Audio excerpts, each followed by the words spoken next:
Good morning friends, কেমন আছো তোমরা সবাই? নিশ্চয়ই ভালো আছো, আমিও ভালো আছি। আর আজকে হলো মঙ্গলবার, এখন সকাল 6:30 বাজে।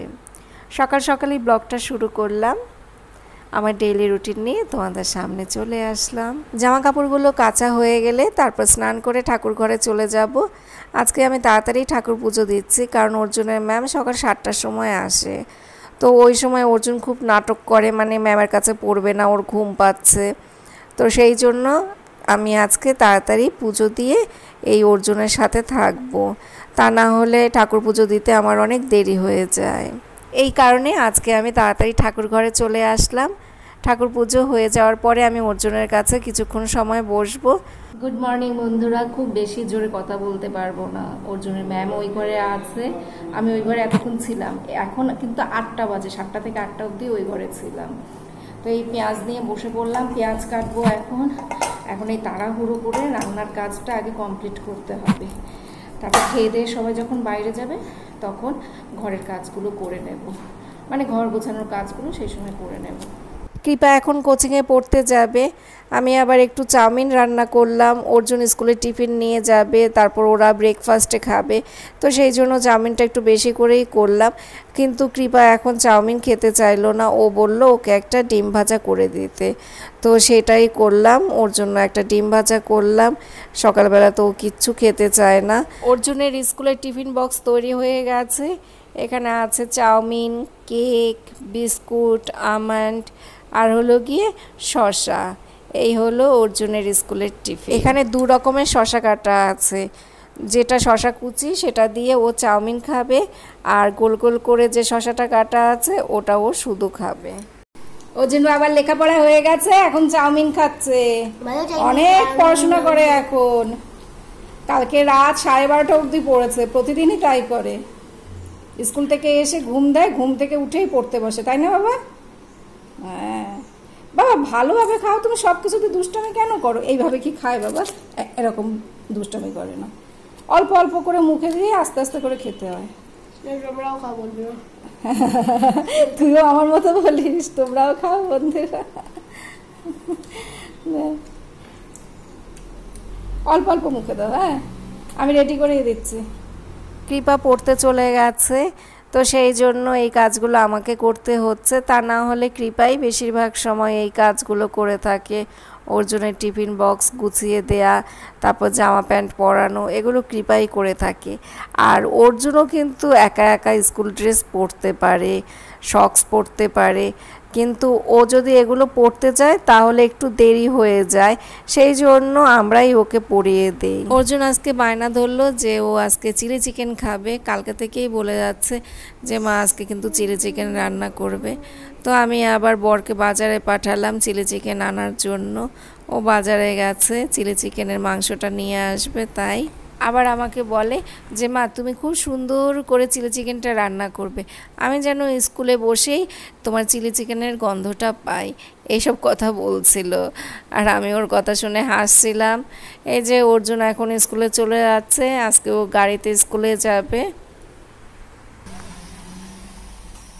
আমি না আজকে গাছে জল দিতে ভুলে গেলাম, তো দেখলাম মাটিটা ভেজাই আছে, ভাবছিলাম যে এখন তাহলে জলটা দিয়ে দেই, কিন্তু দেখলাম মাটিটা ভেজা, আর ওই জন্য জল দেব না, বিকালের দিকে দেব। গাছে নাকি সবসময় একই সময়ে জল দিতে হয়, মানে সকালে দিলে সকালেই দিতে হয়, আর বিকালে দিলে বিকালেই দিতে হয়, গরমের দিনে 2বার দিতে হয়। তো আমি এখন ব্রেকফাস্ট করি। আজকে আমাদের ব্রেকফাস্টে আছে হলো গিয়ে ব্রেড আছে আর ওই চাউমিন আছে। আমি একটু চাউমিন খেয়ে নেব, ব্রেড আমি ভালো খাই না। সবাই বাইরে চলে গেছে, আর আমি একা একা ঘরের কাজকর্মগুলো করে নিচ্ছি। বাড়িতে যখন লোকজন থাকে তখন কিন্তু কাজে একটু পিছিয়ে পড়তে হয়, সবাই ডাকাডাকি করে, এ ওটা বলে, সে সেটা বলে, সেই জন্য কিন্তু কাজে কর্মে একটু পিছিয়ে পড়তে হয়। আর বাড়িতে যখন কেউ থাকে না তখন কিন্তু তাড়াতাড়ি কাজগুলো হয়ে যায়। অনেক দিন ধরে ভাবছি যে ডাইনিং রুমটা অর্গানাইজ করব, কিন্তু সেটা আর হচ্ছেই না। তার কারণ হলো আমাকে এখনও আরও 2টো জিনিস কিনতে হবে, ওই জন্য ডাইনিং রুমটা অর্গানাইজ করতে পারছি না। এই প্লাস্টিকটা চেঞ্জ করতে হবে, একটা ট্রান্সপারেন্ট প্লাস্টিক আনতে হবে। ডাইনিং টেবিলের উপরে যেহেতু মানি প্ল্যান্ট রেখেছি সেই জন্য প্লাস্টিকের ফুলদানিটা সরিয়ে রাখলাম। তার কারণ ডাইনিং টেবিলের উপরে এত জিনিসপত্র থাকলে খাবার দাবার কোথায় রাখবো, সেই জন্য ওটা সরিয়ে রাখলাম। আগের ব্লগে খেয়াল করে দেখবে যে আমি সেই ওই শপিং করেছিলাম, তো সেই জিনিসপত্রগুলো তোমাদেরকে আমি দেখাতে পারিনি। আজকে সেই জিনিসপত্রগুলো সব দেখিয়ে দিচ্ছি। মানে যতক্ষণ তোমাদেরকে না দেখাবো ততক্ষণ আমি শান্তি পাবো না। তোমাদের সাথে আমার এইসব শেয়ার করতে বেশ ভালোই লাগে। হ্যাঁ, তোমাদের দেখাচ্ছি। প্রথমে দেখাচ্ছি অর্জুনের চটি। দেখো অর্জুনের চটি কত বড়। দেখো অর্জুনকে দেখলে না বোঝা যায় না যে ওর এত বড় চটি লাগে পায়ে, কিন্তু ওর কিন্তু এই চটিগুলোই ঠিকঠাক হয়। ওর পা অনেক বড়। এই যে দেখো এই আর্মি প্রিন্টের জুতো নিয়ে এসেছি, ও এগুলো পছন্দ করে। ওর যে ওই চটি ফটি আছে সব তো ছোট হয়ে যাচ্ছে, জামা প্যান্ট জুতো সব ছোট হয়ে যাচ্ছে। আসলে এই বয়সটা তো মানে বড় হওয়ার বয়স, এখন এই বয়সে এইসব জিনিসপত্র বেশি লাগে। তো এইটা নিয়ে আসলাম। আর কি আনলাম, আর এই গরমে পোশাক, এই কৃপার জন্য ওই গেঞ্জিগুলো, তারপরে প্যান্ট, এগুলো সব নিয়ে এসছি। অর্জুনের জন্য এই যে এরকম হাত কাটা গেঞ্জি, এগুলো দুটো নিয়ে এসছি। তো এগুলো মনে হয় অর্জুনের ছোট হবে। এর থেকে যেগুলো বড় ছিল সেগুলো না একটু মোটা কাপড়ের ছিল, এরকম পাতলা কাপড়ের না পাইনি। ওগুলো না মোটা কাপড়ের, ভারী ভারী ছিল, আর এত বড় লম্বা। হ্যাঁ, এবার ওই অত লম্বা তো আবার অর্জুনের সেই ওই ম্যাক্সি মতো হয়ে যাবে। এর আগে একটা সেই কেনা হয়েছে, সেই ম্যাক্সি টাইপের হয়ে গেছে। হ্যাঁ, তো এটা একটু ছোট হবে, মানে এর থেকে সাইজ যদি আমি এক সাইজ যদি বড় নিতে চাই তাহলে সেটা এই এত বড় ওই গেঞ্জি হবে, মানে বড় বড় ছেলেরা পরে সেই গেঞ্জিগুলো হবে। তো এগুলো নিয়ে এসেছি। ওই মানে অর্জুনের গায়ে হচ্ছে, টাইট হচ্ছে, ঘরে ওই পড়তে টরতে যায় তখন পরে যাবে। কারণ যা গরম পড়েছে, বৃষ্টি ঠিকই হচ্ছে কিন্তু খুব গরম লাগে। এরকম গেঞ্জি দুটো কেনা হয়েছে, আরেকটা মনে হয় উপরে কৃপার জন্য এরকম ওই গেঞ্জি প্যান্ট কেনা হয়েছে, সেগুলো মনে হয় কৃপা উপরের ঘরে নিয়ে গেছে। এই যে নাইটির ডিজাইনটা এরকম, আমি তো এটা পরে ব্লগ করব, তখন তোমরা ভালো করে দেখতে পাবে। পিঙ্ক কালারের নাইটি নিলাম। এই আমার নাইটি। আর এটা হলো অর্জুনের খেলনা, ওই যে এইভাবে যে এরকম প্লেটের মতো ছুঁড়ে মারে না, কি যে এগুলোকে বলে মনে করতে পারছি না। কৃপা অর্জুন নাম জানে, আমি মনে করতে পারছি না। সেগুলো নিয়ে এসছে, অর্জুনকে এখনো দেখাইনি। ও যখন বায়না করবে, কান্না করবে, পড়াশোনা করতে চাইবে না, তখন ওকে এটা বের করে দেবো। এগুলো আমার অস্ত্র, এগুলো আমি রেখে দেই। ও যখন খুব কান্নাকাটি করে সেই সময় বের করে দিই। মুদি দোকান থেকে রাসনা, তারপরে চাউমিন তো না, এটাকে কি বলে জানি, মিস্টার নুডলস বলে। এটার মধ্যে গরম জল দিলেই তৈরি হয়ে যাবে। তারপর কি নিয়ে আসলাম, সাবান নিয়ে আসলাম, লুফা, গা ঘষার যে লুফাগুলো থাকে সেগুলো। আর কি, আর এই যে এইসব নিয়ে এসেছি, কাস্টার্ড পাউডার, অনেক রকমের বিস্কুট, ম্যাগি, এটা হলো কি নরের সুপি নুডলস। কৃপা অর্জুন যেসব খাবার টাবার খেতে ভালোবাসে এই ধরনের জিনিসপত্র অনেকগুলো নিয়ে এসছি। বিস্কুট মনে হয় সব রান্নাঘরে রেখে এসছি। আমাদের এখানে যে দোকানগুলো আছে সেই দোকানে আবার সব ধরনের বিস্কুট পাওয়া যায় না। বাজারের দিকে গেলে ওই সব বড় দোকানে অনেক রকমের বিস্কুট থাকে, অনেক রকমের খাবার থাকে। তো আমি যখনই যাই তখনই এই ধরনের জিনিসপত্র নিয়ে আসি। এখানে দোকানে এসে কবে থেকে কাস্টার্ড পাউডার খুঁজছি, পাচ্ছি না। তো সেদিন গিয়ে এগুলো নিয়ে আসলাম। আর কি জানি করলাম, ওই এইটুকুই কেনাকাটা। তো আমার ওই ব্লাউজের দোকানে অনেক সময় লেগে গেল। একটা ব্লাউজ বানাতে গিয়ে যে আমি বাবা, আমার কি অবস্থা, একদম নাজেহাল। হ্যাঁ, ব্লাউজের ওই কাকুকে আমি যে ডিজাইনের কথা বলেছে, আমি যেভাবে বানাতে বলছি, তো উনি আর কি বলছে যে না, এইভাবে ভালো হবে না, এখানে এইভাবে করলে এটাই এই প্রবলেম হবে, ওই প্রবলেম হবে, এইসব বলছে। হ্যাঁ, এবার উনি আবার যে লাইনের কথা বলে, সেই মানে যে ডিজাইনের কথা বলে সেগুলো আবার আমার পছন্দ না। হ্যাঁ, এই নিয়েই আর কি একটু দেরি হয়ে গেছে। তারপর ওই শেষমেশ আর কি ওই ফিনিশিং দেওয়া হয়েছে। এই হলো কি ব্যাপার, ব্লাউজের দোকানে অনেক সময় লাগলো। এই এখন রান্না বান্না করতে চলে আসলাম। তার আগে আমি বাসনগুলো সব গুছিয়ে রাখছি, যেটা যেখানে থাকে সেটা সেখানে রেখে দেব। এই বাসন গোছানোর কাজটা করতে আমার একটুও ভালো লাগে না, কিন্তু ভালো লাগে না বললে তো হবে না, করতে তো হবেই। সংসারের অনেক কাজই করতে ভালো লাগে না, কিন্তু তাও করতে হয়। তা না হলে সংসারটা অচল হয়ে থাকবে, সংসারের সৌন্দর্য আসবে না। ওই জন্য খারাপ লাগা কাজগুলোকেও ভালোবেসে করতে হয়। এটাই সংসারের ধর্ম, এটাই সংসারের নিয়ম। তো দেখো এখানে চিকেন নিয়ে এসে, কিন্তু আমার এত রাগ হচ্ছিল চিকেনটা দেখে। চিলি চিকেন রান্না করব, অথচ দেখো চিকেনের পিসগুলো কত বড়। চিলি চিকেনের পিসগুলো তো ছোট ছোট হয়, এখানে দেখো কত রকমের কত ডিজাইনের যে পিস করা আছে। ছোট ছোট পিস হবে, সবগুলো একই সাইজের থাকবে, কিন্তু এখানে বিভিন্ন রকমের বিভিন্ন সাইজের চিকেন আছে। দোকানদার দাদা ভালো করে চিকেনের পিসগুলো করতে পারেনি। যেই পিসগুলো বেশি বড় সেই পিসগুলো ভাবছে যে ওগুলো রেখে দেব, ওগুলো আর রান্না করব না। আমি হয়তো ছোট ছোট করে কেটে নিতে পারতাম, কিন্তু সেটা আর করলাম না। ভাবলাম যে ওই কিছু চিকেন রেখে দেই ফ্রিজে, ওটা দিয়ে কৃপা অর্জুনকে পরে আরেকদিন একটু টিফিন তৈরি করে দেব। চিকেনটা তো ধোয়া হয়ে গেছে, এখন এর মধ্যে সমস্ত মশলাপাতি দেব। এর মধ্যে কিন্তু আমি ওই সয়া সসটা একটু কমই দেব। আমি খুব বেশি একটা সয়া সস চিলি চিকেনের মধ্যে দেই না। সয়া সস থেকে না কীরকম একটা গন্ধ আসে, তো ওই কারণে আমি খুব কম পরিমাণে সয়া সস দিই। চিলি চিকেন রান্না হয়ে গেছে, আমি টমেটো সস দিয়ে এটা নামিয়ে নিচ্ছি। এই রান্না তোমাদের সাথে শেয়ার করিনি, কারণ চিলি চিকেন সবাই রান্না করতে পারে। চিলি চিকেনের জন্য যে পেঁয়াজ কাটলাম, তো সেই পেঁয়াজটা না একটু কম পড়ে গেছে, কারণ ওখান থেকেই পেঁয়াজ নিয়ে চাউমিন রান্না করলাম, তারপরে আর জন্য কী করলাম, ডাল রান্না করলাম, তো সেই জন্য কম হয়ে গেছে। ওই জন্য আবার পেঁয়াজ কাটতে হলো। ফ্রিজের মধ্যে যে রসুনটা ছিল সেটাও কম ছিল, খুলছে, আবার রসুনের খোসা ছাড়ালাম, আবার আসলো। আজকে আমাদের রান্না হয়েছে পটল ভাজা, বেগুন ভাজা, চিলি চিকেন, আর হলো গিয়ে পেঁয়াজ দিয়ে মুসুরির ডাল। ডালটা বেশ ঘন ঘন করে রান্না করে নিলাম। চিলি চিকেন দিয়ে ভাত খেতে খুব বেশি একটা ভালো লাগে না, কিন্তু আজকে আমরা চিলি চিকেন দিয়ে ভাত দিয়েই খাবো। ফ্রাইড রাইস রান্না করিনি। পোলাও বা ফ্রাইড রাইসের চাল বুঝলে তো একটু বাড়ন্ত আছে, সেই জন্য আর ওইসব রান্না করলাম না। তাছাড়া এই তো দুদিন আগে বাপের বাড়ি থেকে অনেক কিছু খেয়ে দিয়ে আসলাম, ওই জন্য আজকে আর ফ্রাইড রাইস পোলাও এসব কিছুই করিনি। অর্জুন চিলি চিকেন খেতে চাইলো, সেই জন্যই চিকেনটা আজকে রান্না করলাম। তা না হলে আজকে চিকেন রান্না করার ইচ্ছে ছিল না, আজকে আমরা মাছ ভাতই খেতাম। রান্নাবান্না সেরে রান্নাঘর পরিষ্কার করে স্নান করে ছাদে চলে আসলাম। সকালবেলা যে জামা কাপড়গুলো ধুয়ে দিয়েছিলাম, তো সেগুলো আর ছাদে মেলা হয়নি, ওগুলোই এখন উপরে নিয়ে আসলাম, সেগুলো এখন সব মেলে দিচ্ছি। এই গরমে রান্না করে স্নান না করলে না ভালো লাগে না, ঘেমে নিয়ে একাকার অবস্থা হয়ে যায়। তো সেই জন্যই প্রতিদিন রান্নাবান্না সেরে আবার স্নান করে আসি, বেশ ফ্রেশ লাগে।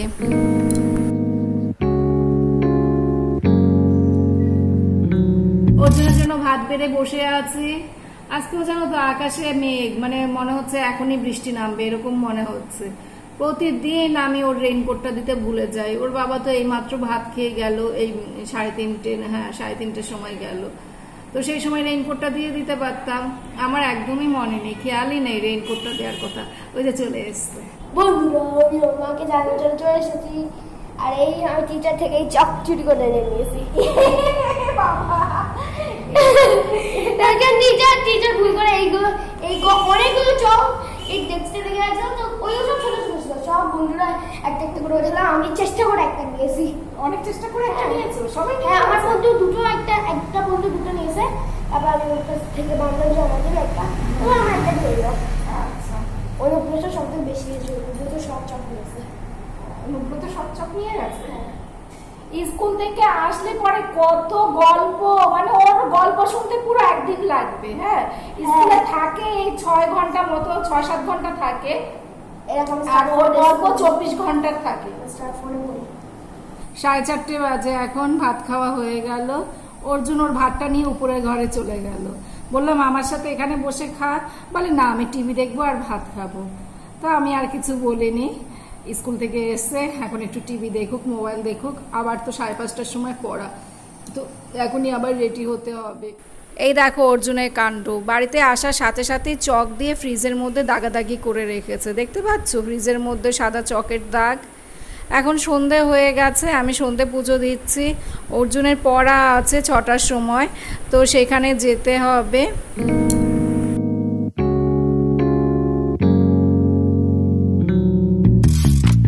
অর্জুনকে নিয়ে আবার বেরোচ্ছি। এই ধরো বাড়িতে 8:30 পৌনে 9টার দিকে আসবো, এসে ঠাকুর পুজো দিতে হবে। এখনো তো ভালো করে সন্ধে হয়নি, তাও আমি সন্ধেটা দিয়ে বের হচ্ছি। এখন কটা বাজে? পৌনে 6টা বাজে। তো এই সময় কি ঠাকুর পুজো দেবো বলো? এই সময় তো ঠাকুরকে ঘুম পাড়ানো যায় না, একদম ঠিক মানে সন্ধ্যের মুহূর্ত, তো এই সময় ঠাকুরকে ঘুম পাড়ানো ঠিক না, তাই শুধু সন্ধেবাতি দিয়ে বের হয়ে যাচ্ছি। আমি এখন অর্জুনের ম্যামের বাড়ির বারান্দায় বসে আছি, আর এখানে খুব মশা আছে, মশা কামড়াচ্ছে। বারান্দায় তো মশা থাকবেই, আর লাইটের আলোটা খুব কম, যার জন্য তোমরা আমার মুখটা দেখতে পাচ্ছ না। আর ওই যে দেখো অর্জুনকে দেখা যাচ্ছে, জানলা দিয়ে অর্জুনকে দেখা যায়। আমি এখানে বসে বসে দেখি অর্জুন কি করছে না করছে, সব এখানে বসে দেখা যায়। অর্জুনকে নিয়ে বাড়িতে চলে আসলাম। বাড়িতে ছিলাম না তো সন্ধ্যের সময়, ওই জন্য আমার অনেকগুলো কাজ জমা হয়ে আছে। এখন আমি চিচিঙ্গা কেটে নিচ্ছি, এটা কালকে রান্না করা হবে, কিন্তু আমি তো বেশিরভাগ দিনই আগের দিন সবজিটা কেটে রাখি যাতে তাড়াতাড়ি রান্নাবান্না হয়ে যায়। ওই কারণে আমি চিচিঙ্গা খেতেও ভালোবাসি না আর কাটতেও ভালোবাসি না, কেমন যেন একটা অন্যরকম গন্ধ আসে। চিচিঙ্গা খেতে একদমই ভালো লাগে না, ঝিঙাটা খেতে আবার ভালো লাগে। অর্জুনের ম্যামের বাড়িতে গিয়ে ওইখানে বসে বসে ভিডিও এডিটের কাজ কিছুটা করে রাখলাম। সবটা কমপ্লিট করতে পারি না, তবে ওই মোটামুটি কিছুটা একটু আর কি এগিয়ে রাখি। আমি যখন যাই ম্যামের বাড়িতে তখনই ওই বারান্দায় বসে বসে এই ভিডিওগুলোকে এডিট করি, আর অর্জুন ওইখানে পড়তে থাকে। এগুলো আমি এখন একটা টিফিন বক্সে ভরে ফ্রিজে রেখে দেব। খুব তাড়াহুড়ো করে কাজটা করলাম, কারণ আমাকে এখন ঠাকুর পুজো দিতে হবে, ঘর গোছাতে হবে, তারপর আবার অর্জুনকে পড়তে বসাতে হবে। আগামীকাল অর্জুনের স্কুলে রিভিশন আছে, তারপর ম্যামদের পড়াগুলো তৈরি করতে হবে। বিকেলবেলা কৃপার স্যার এসেছিল, সেই জন্য কার্পেট পাতা হয়েছে এই ঘরে। তো এখন আমি এগুলো সব গুছিয়ে রাখছি। স্যার মনে হয় 8টার সময় গেছে। তো কৃপার বই খাতা দেখো সব ছড়ানো ছিটানো আছে, এগুলো সব গুছিয়ে রেখে দিচ্ছি। ইচ্ছে করলে কৃপা এই কাজগুলো করতে পারে, কিন্তু কৃপাও এখন ভীষণ ব্যস্ত। কৃপার তো এখন পড়াশোনার চাপটা একটু বেশি, সেই জন্য ওকে এসব কথা কিছু বলতে ইচ্ছে করে না। সারাদিনই তো টিচারদের বাড়িতে যাচ্ছে, আবার বাড়িতে এসে স্যারদের পড়াগুলো তৈরি করছে, সেই জন্য ওকে এখন আর কোনো কাজের কথা বলতে ইচ্ছে করে না। ও তো বেশিরভাগ সময় বাইরে বাইরেই থাকে। হঠাৎ করে কৃপা অর্জুনের পড়ার চাপটা একটু বেশি হয়ে গেছে। এতদিন তোমরা আমার আর কি লকডাউনের রুটিন দেখেছো, মানে ওরা দুজন বাড়িতে ছিল, সেরকম একটা পড়াশোনার চাপ ছিল না, সেই রুটিন দেখেছো। কিন্তু এখন ওদের পড়াশোনা শুরু হয়ে গেছে, স্কুল শুরু হয়ে গেছে, সেই জন্য রুটিনটা এখন অন্যরকম হয়ে গেছে।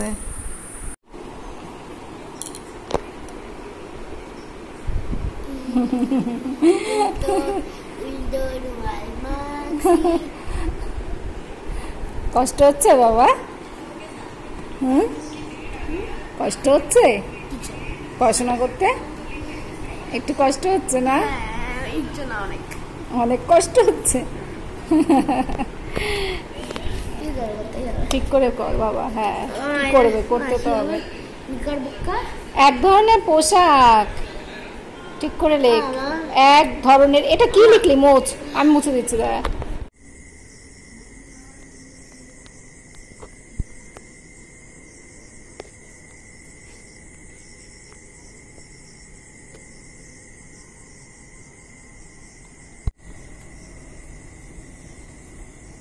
এখন 11:05 বাজে। রাস্তার দিকে তাকালে মনে হচ্ছে যে অনেক রাত হয়ে গেছে, মনে হচ্ছে যে মাঝ রাত্রি চলছে। হ্যাঁ, কিভাবে সব ঝিঝি পোকা ডাকছে, কিরকম একটা থমথমে পরিবেশ। এইমাত্র অর্জুনের লেখাপড়া শেষ হলো, ওকে বললাম যে তুই যা ওই ঘরে। লেখাপড়া শেষ হয়নি, আমি ওকে অনেকগুলো টাস্কই করাতে পারিনি, ওই শুধু বাংলাটাই পড়ালাম। ওইখান থেকে আসার পর শুধু বাংলাটাই পড়ালাম, কারণ কালকে বাংলার রিভিশন নেবে। আর এই যে রাতের বেলা ম্যাম যে পড়াটা দিয়েছে সেটা আমি কমপ্লিট করতে পারিনি।